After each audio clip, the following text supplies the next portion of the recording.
sinônimo de espírito, ou Deus. Mas fora da ciência, alma é idêntica a sentido, idêntica à sensação material. Definida a palavra alma, pergunta. É importante compreender essas explicações para curar os doentes. Resposta. Porque Cristo é o caminho e a verdade que expulsa todo erro. Jesus chamou-se a si mesmo o Filho do Homem, não o filho de José. Como a mulher é apenas uma espécie do gênero humano, ele era, literalmente, o Filho do Homem. Jesus era um mais alto conceito humano do homem perfeito. Ele era inseparável do Cristo, o Messias, a ideia divina de Deus, fora da carne. Isso habilitou Jesus a demonstrar o seu domínio sobre a matéria. Anjos anunciaram aos magos de outrora essa aparição dual, e anjos sussurram pela fé, ao coração faminto em todas as épocas. Filiação de Jesus à doença é parte do erro que a verdade expulsa. O erro não expulsa o erro. A ciência cristã é a lei da verdade, que cura os doentes, tendo por base a mente única, ou seja, Deus. Não pode curar de nenhum outro modo, porquanto a assim chamada mente mortal humana não é um agente da cura, mas é a causa da crença na moléstia. Errônea a doença. Surge então a pergunta: como é que os medicamentos, a higiene e o magnetismo animal curam? Pode-se afirmar que eles não curam, mas apenas aliviam temporariamente o sofrimento, substituindo uma moléstia por outra. Classificamos a moléstia como erro, que não pode ser curado por coisa alguma a não ser pela verdade ou mente, e essa mente tem de ser divina, não humana. A mente transcende todo e qualquer outro poder e por fim há de superar todo e qualquer outro meio de cura. Para curar pela ciência, não se devem ignorar as exigências morais e espirituais da ciência, nem lhes desobedecer. A ignorância moral ou o pecado afetam tua demonstração e impedem que esta se aproxime da norma da ciência cristã. Transcendente a verdadeira cor de sua sagrada descoberta, a autora deu o nome de ciência ao cristianismo, o nome de erro ao sentido corpóreo e o nome de substância à mente. A ciência intimou o mundo a debater essa questão e sua demonstração, que cura os doentes, destrói o erro e revela a harmonia universal. Aos antigos profetas, que por natureza eram cientistas cristãos, e a Cristo Jesus, Deus certamente revelou o espírito da ciência cristã, se é que não lhes revelou a letra absoluta. Termos adotados pela autora porque a ciência da mente parece desacreditar as escolas científicas comuns, que discutem só observações materiais, essa ciência tem encontrado oposição. Mas se algum sistema honra a Deus, deve receber apoio, não oposição, de todos os pensadores. E a ciência cristã verdadeiramente honra a Deus como nenhuma outra teoria o honra, e faz isso conforme ele o ordenou, realizando muitas obras maravilhosas por meio do nome e da natureza divinos. Cada um de nós tem de cumprir sua missão sem timidez ou dissimulação, pois, para que o trabalho seja bem feito, deve ser feito com desprendimento. O cristianismo, a ciência é o caminho. Nunca assentará em um princípio divino para assim ser reconhecido como infalível, sem que antes se alcance sua ciência absoluta. Quando isso for conseguido, nem o orgulho, nem os preconceitos, nem a intolerância, nem a inveja poderão solapar seus alicerces, pois estará edificado sobre a rocha, Cristo. Pergunta: acaso a ciência cristã, ou cura metafísica, inclui a medicação, a higiene material, o mesmerismo, o hipnotismo, a teosofia, ou o espiritismo? Resposta: não inclui nenhum desses métodos. Na ciência divina, as supostas leis da matéria seguem a lei da mente. Aquilo que chamamos de ciências naturais e leis materiais são os estados objetivos da mente mortal. O universo físico exprime os pensamentos conscientes e inconscientes dos mortais. A força física e a mente mortal são uma só coisa. Os medicamentos e a higiene se opõem à supremacia da mente divina. Os medicamentos e a matéria inerte são inconscientes, não têm mente. Certos resultados que, segundo se supõe, provêm dos medicamentos, são em realidade causados pela fé que neles tem a consciência humana errônea, fé que lhe foi inculcada pela educação. Métodos desprovidos de mente. O mesmerismo é ilusão mortal, material. O magnetismo animal é a ação voluntária ou involuntária do erro em todas as suas formas. É o antípoda humano da ciência divina. A ciência tem de triunfar sobre o sentido material, e a verdade sobre o erro, pondo assim um paradeiro às hipóteses incluídas em todas as teorias e práticas errôneas. Um erro. O magnetismo animal. Pergunta: É a materialidade o concomitante da espiritualidade, e é o sentido material um preliminar necessário para a compreensão e a expressão do espírito? Resposta: se o erro é necessário para definir ou revelar a verdade, a resposta é sim, do contrário, não. Sentido material é uma locução absurda, porquanto a matéria não tem sensação. A ciência declara que é a mente, não a matéria, que vê, ouve, sente e fala. Tudo que contradiz essa declaração é o sentido errôneo, o qual sempre trai os mortais, entregando-os à doença, ao pecado e à morte. Se aquilo que é insignificante e aquilo que é mal aparecem, então só para logo desaparecerem por causa de sua inutilidade ou de sua iniquidade, então essas visões efêmeras do erro devem ser obliteradas pela verdade. Porque difamar a ciência cristã, por ensinar esta aos mortais como fazer com que o pecado, a moléstia e a morte tenham aparência cada vez mais irreal. Apenas efêmero o erro emerge suavemente da matéria para o espírito. Não imagines poder impedir a espiritualização final de todas as coisas, mas entra com naturalidade no espírito, através de melhor saúde e melhor moral, e como resultado de progresso espiritual. Não é a morte, mas a compreensão da vida, que torna imortal o homem. A crença de que a vida possa estar na matéria ou a alma no corpo, e que o homem se origine do pó ou de um óvulo, resulta do erro mortal, que o Cristo, ou verdade, destrói pelo cumprimento da lei espiritual do ser, na qual o homem é perfeito, assim como perfeito é o Pai Celeste. Se o pensamento ceder seu domínio a outros poderes, não poderá delinear sobre o corpo suas próprias belas imagens, mas apagá-las-á e delineará fatores alheios, chamados moléstia e pecado. Translações científicas. Os deuses pagãos da mitologia regiam a guerra e a agricultura tanto quanto os nervos regem a sensação, ou os músculos medem a força. Dizer que a força está na matéria, é como dizer que o poder está na alavanca. A noção de que há qualquer vida ou crenças materiais, agência na matéria, não tem fundamento na realidade, e não se pode ter fé na falsidade uma vez conhecida a verdadeira natureza da falsidade. Suponhamos que ocorra um acidente à vista, outro ao ouvido e assim por diante, até que todos os sentidos corpóreos estejam destruídos. Qual seria o remédio do homem? Morrer, para recuperar esses sentidos. Mesmo assim, ser-lhe-á preciso adquirir a compreensão espiritual e o sentido espiritual, para possuir consciência imortal. É preciso tirar o máximo proveito da escola preparatória da Terra. Em realidade, o homem nunca morre. A crença de que ele morre não lhe estabelece a harmonia científica. A morte não é o resultado da verdade, mas do erro, e um erro não corrige outro. Os sentidos contra a alma. Jesus provou pelos sinais dos pregos que seu corpo era o mesmo imediatamente depois da morte, como antes da morte. Se a morte restitui ao homem a vista, o ouvido e a força, então a morte não é um inimigo, mas um amigo melhor do que a vida. Ai da crença cega, que faz a harmonia depender da morte e da matéria e, não obstante, supõe que a mente seja incapaz de produzir a harmonia. Enquanto perdurar esse erro de crença, os mortais continuarão a ser mortais em crença e estarão sujeitos ao acaso e às vicissitudes. A morte é um erro à vista, o ouvido, todos os sentidos espirituais do homem são eternos. É impossível perdi-los. Sua realidade e imortalidade estão no espírito e na compreensão, não na matéria, daí sua permanência. Se assim não fosse, o homem seria rapidamente aniquilado. Se os 5 sentidos corpóreos fossem um meio para se compreender Deus, então a paralisia, a cegueira e a surdez colocariam o homem numa situação terrível, em que ele seria como os que vivem não tendo esperança, e sem Deus no mundo. O fato, porém, é que essas calamidades, frequentemente sensibilidade permanente, impelem os mortais a procurar achar um conceito mais elevado de felicidade e de existência. A vida é imorredoura. A vida é a origem e a meta final do homem, e a ela nunca se pode chegar pela morte, mas se seguindo-se a vereda da verdade, tanto antes como depois daquilo que se chama morte. Há mais cristianismo em ver e ouvir espiritualmente, do que materialmente. Há mais ciência no exercício perpétuo das faculdades da mente, do que na sua perda. Não é possível perdi-las enquanto subsistir a mente. Há séculos a compreensão disso deu vista aos cegos e ouvido aos surdos, e repetirá essa maravilha.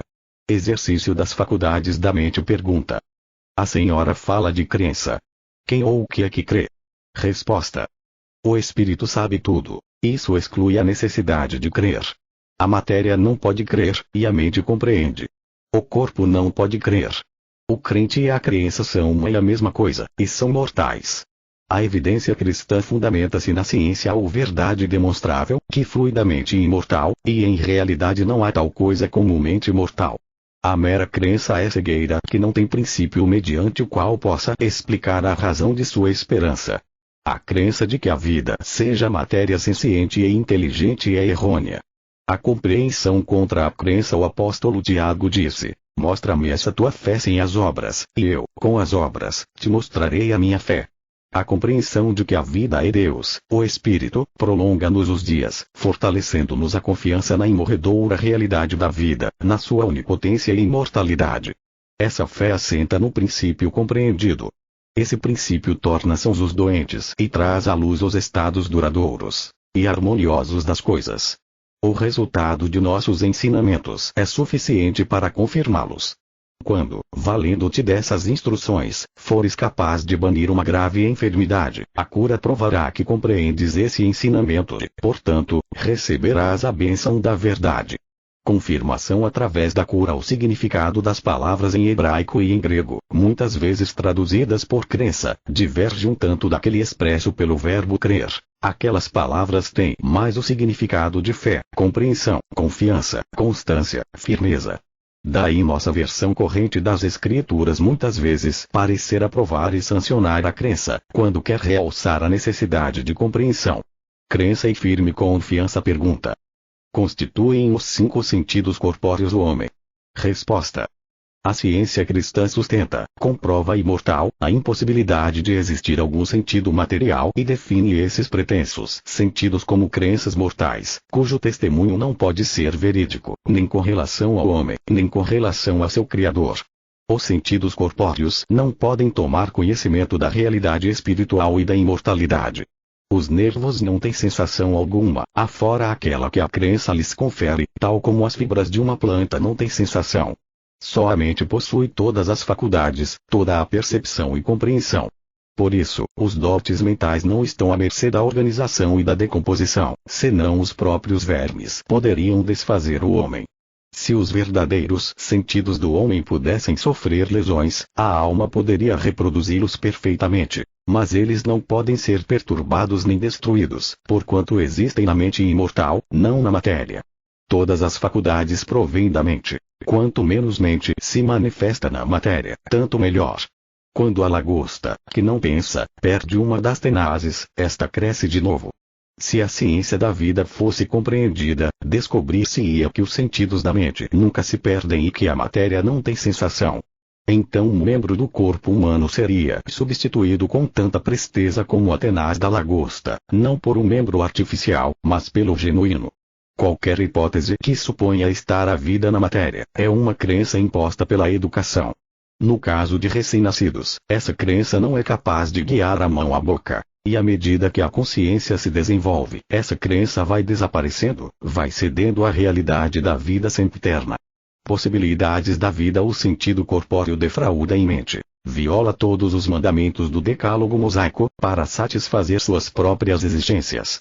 Como pode, então, esse sentido ser o canal através do qual Deus dá ao homem bênçãos divinas ou compreensão?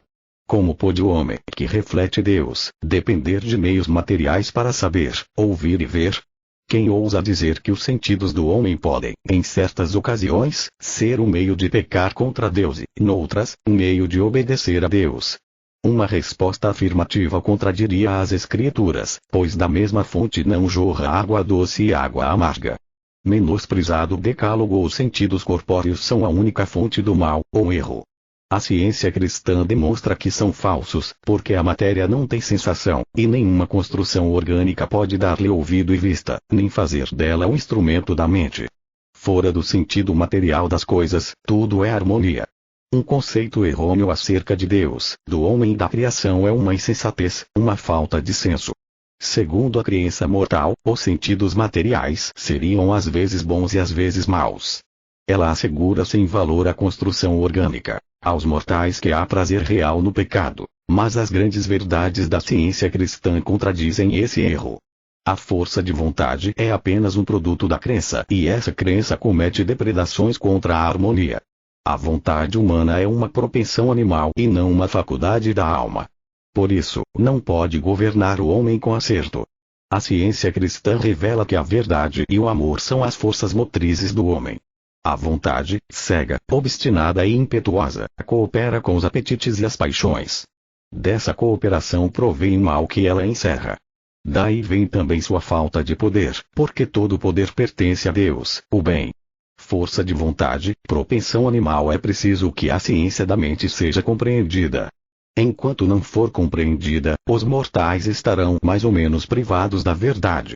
As teorias humanas são impotentes para tornar harmonioso ou imortal o homem, porquanto ele já o é, segundo a ciência cristã. Nossa única necessidade é saber isso e pôr em prática o princípio divino do homem real, o amor. Impotentes as teorias, não apagueis o espírito. Não desprezeis profecias. A crença humana, ou conhecimento obtido dos pretensos sentidos materiais, em boa lógica aniquilaria o homem ao mesmo tempo que os elementos do corpo se dissolvem. As explicações cientificamente cristas da natureza e da origem do homem destroem todo sentido material mediante o testemunho imortal.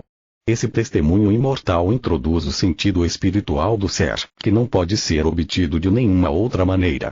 Verdadeira natureza e origem. O sono e o mesmerismo explicam a natureza mítica do sentido material. O sono mostra que o sentido material ou é esquecimento, isto é, nulidade, ou é uma ilusão, um sonho. Sob a ilusão mesmérica da crença, um homem pensará que se está congelando, ao passo que está com calor, e que está nadando, ao passo que está em terra. Uma ilusão, um sono firme. Picadas de agulha não lhe causarão dor. Um perfume delicioso lhe parecerá intolerável. O magnetismo animal põe assim o sentido material a descoberto e mostra que este é uma crença que não tem fundamento verdadeiro ou validez. Se mudares a crença, a sensação mudará. Se destruíres a crença, a sensação desaparecerá. O homem material é composto de erro involuntário e de erro voluntário, de um bem negativo e de um mal positivo, intitulando-se este último o bem. A individualidade espiritual do homem nunca está errada. É a semelhança do Criador do homem. A matéria não pode pôr os mortais em contato com a verdadeira origem e as realidades do ser, onde tudo irá parar. Só quando reconhecem a supremacia do espírito, que anula as pretensões da matéria, é que os mortais podem desfazer-se da mortalidade e encontrar o vínculo espiritual indissolúvel, que estabelece o homem para sempre na semelhança divina, inseparável de seu Criador. Vinculado o homem ao espírito, a crença de que a matéria e a mente são uma só coisa, que a matéria ora está acordada, ora adormecida, e às vezes não se parece em nada com a mente. Essa crença culmina em outra crença, a de que o homem morre. A ciência revela que o homem material nunca é o ser real. O sonho, ou a crença, continua, quer nossos olhos estejam fechados ou abertos. No sono, o corpo perde a memória e a consciência, e estas perambulam por onde querem, ao que parece com sua própria corporificação diferente. A personalidade não é a individualidade do homem. Um homem mau pode ter uma personalidade atraente. O homem material é como um sonho quando estamos acordados, sonhamos com as dores e os prazeres da matéria. Quem, embora sem compreender a ciência cristã, negará a possibilidade de esse sonho, em vez de o sonhador, ser o homem mortal? Quem pode, em seu raciocínio, dizer o existência espiritual, fato único, contrário, posto que o sonho deixa o homem mortal intacto de corpo e de pensamento, embora o assim chamado sonhador esteja inconsciente? Para raciocinar corretamente deve estar presente no pensamento um só fato, a saber, a existência espiritual. Na realidade, não há outra existência, porque a vida não pode ser unida à sua dessemelhança, a mortalidade. O ser é santidade, harmonia, imortalidade. Já está provado que um conhecimento disso, ainda que em pequeno grau, elevará a norma física e moral dos mortais, aumentará a longevidade, purificará e elevará o caráter. Assim, o progresso destruirá finalmente todo o erro e trará a imortalidade à luz. Sabemos que uma declaração comprovada como boa, tem de ser correta. Novos pensamentos conseguem constantemente fazer-se ouvir. Estas duas teorias contraditórias, que a matéria é algo, ou que tudo é mente, disputarão o terreno, até que uma seja reconhecida a vencedora. Discutindo sua campanha, o general Grant disse: proponho-me a travar combate decisivo nesta linha, ainda que me tome todo o verão. A ciência diz: tudo é mente e a ideia da mente. Tens de travar combate decisivo nessa linha. A matéria não te pode oferecer auxílio. A mente, uma só e tudo. A noção de que a mente e a matéria se misturam na ilusão humana de pecado, doença e morte terá de submeter-se afinal à ciência da mente, que nega essa noção. Deus é mente, e Deus é infinito, portanto, tudo é mente. Nessa declaração assenta a ciência do ser, e o princípio dessa ciência é divino, demonstrando harmonia e imortalidade. Ultimato científico. A teoria conservadora, na qual há tanto tempo se vem acreditando, é que há dois fatores, a matéria e a mente, que se unem sobre alguma base impossível. Essa teoria quer manter a verdade e o erro sempre em guerra. A vitória não penderia para nenhuma das duas bandeiras. Por outro lado, a ciência cristã bem depressa mostra que a verdade triunfa. Para o sentido corpóreo parece que o sol nasce e se põe, e que a terra está parada. Mas a ciência astronômica contradiz isso, e explica que o sistema solar funciona de acordo com um plano diferente. Todo testemunho do sentido físico e todo conhecimento obtido do sentido físico tem de ceder à ciência, a verdade imortal acerca de todas as coisas. Vitória para a verdade. Pergunta: a senhora quer explicar o que é a doença e ensinar como deve ser curada? Resposta: o método de cura pela mente mediante a ciência cristã foi abordado num capítulo anterior intitulado A Prática da Ciência Cristã. Uma resposta completa à pergunta acima formulada implica ensino, o qual habilita aquele que cura a demonstrar e provar por si mesmo o princípio e a regra da ciência cristã ou cura metafísica. Preparação mental. É preciso reconhecer a mente como superior a todas as crenças dos 5 sentidos corpóreos, e capaz de destruir todos os males. A doença é uma crença que tem de ser aniquilada pela mente divina. A doença é uma experiência da assim chamada mente mortal. É medo manifestado no corpo. A ciência cristã faz desaparecer esse sentido físico de discórdia, do mesmo modo como faz desaparecer qualquer outro sentido de desarmonia moral ou mental. Que o homem é material, e que a matéria sofre, são proposições que só podem parecer reais e naturais na ilusão. Qualquer impressão de haver a humana matéria não é a realidade do ser. A mente destrói todos os males. Se Jesus despertou Lázaro do sonho, ou seja, da ilusão da morte, isso provou que o Cristo podia corrigir um conceito errôneo. Quem ousará pôr em dúvida essa prova consumada do poder e da vontade da mente divina, de manter o homem para sempre intacto no seu estado perfeito e de governar a atividade inteira do homem? Jesus disse: destruí este santuário corpo, e em 3 dias eu, a mente, o reconstruirei. E foi o que ele fez para renovar a confiança da humanidade cansada. Não será uma espécie de infidelidade acreditar que uma obra tão grande como a do Messias fosse realizada para ele mesmo ou para Deus, que não necessitava que Jesus o ajudasse com seu exemplo para preservar a harmonia eterna. Os mortais, porém, necessitavam dessa ajuda, e Jesus lhes apontou o caminho. O amor divino sempre satisfez e sempre satisfará toda necessidade humana.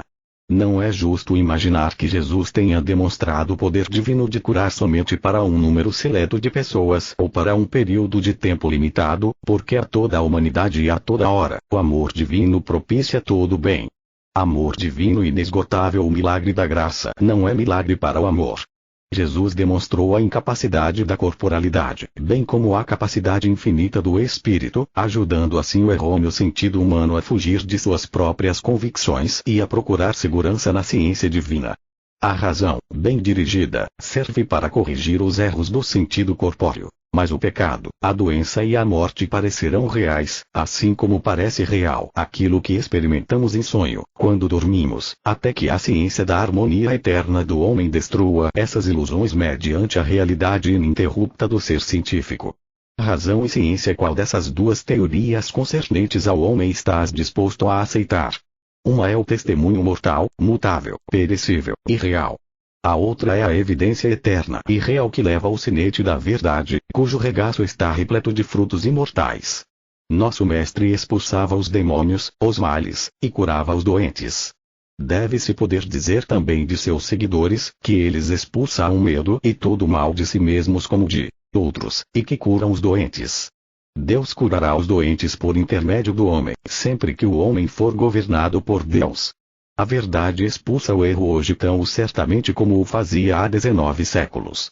A verdade toda ainda não é compreendida, por isso seu poder curativo não é plenamente demonstrado. Seguidores de Jesus, se a doença fosse verdadeira, ou se fosse a ideia da verdade, não poderias destruir a doença e seria absurdo tentá-lo. Classifica então a doença e o erro como o fez nosso mestre, quando falou da doente a quem Satanás trazia presa, e acha um antídoto soberano contra o erro, no poder vivificante da verdade, que atua sobre a crença humana, poder esse que abre as portas da prisão aos algemados e liberta física e moralmente os cativos. Destruição de todo o mal. Quando a ilusão da doença ou do pecado te tentar, apega-te firmemente a Deus e sua ideia. Não permitas que coisa alguma, a não ser sua semelhança, permaneça no teu pensamento. Não deixes que o medo ou a dúvida obscureçam tua clara compreensão e tua calma confiança de que o reconhecer a vida harmoniosa, como é eternamente a vida, pode destruir toda a sensação dolorosa daquilo que a vida não é ou toda crença naquilo que ela não é. Deixa que a ciência cristã, em vez de o sentido corpóreo, sustente tua compreensão acerca do ser. E esta compreensão suplantará o erro pela verdade, substituirá a mortalidade pela imortalidade e imporá silêncio à discórdia mediante a harmonia. Confiança inabalável e calma pergunta: como posso progredir mais rapidamente na compreensão da ciência cristã? Resposta: estuda a fundo a letra e embebe-te do Espírito. Adere ao princípio divino da ciência cristã e segue os mandamentos de Deus, atendo-te firmemente à sabedoria, à verdade e ao amor. Na ciência da mente, em breve verificarás que o erro não rudimentos e progresso pode destruir o erro. Aprenderás também que na ciência não há transmissão de sugestões malignas de um mortal ao outro, porque existe só uma mente, e essa mente sempre presente e todo-poderosa é refletida pelo homem e governa o universo inteiro. Aprenderás que na ciência cristã o primeiro dever é obedecer a Deus, ter uma mente só, e amar aos outros como a ti mesmo. Todos temos de aprender que a vida é Deus. Pergunta-te: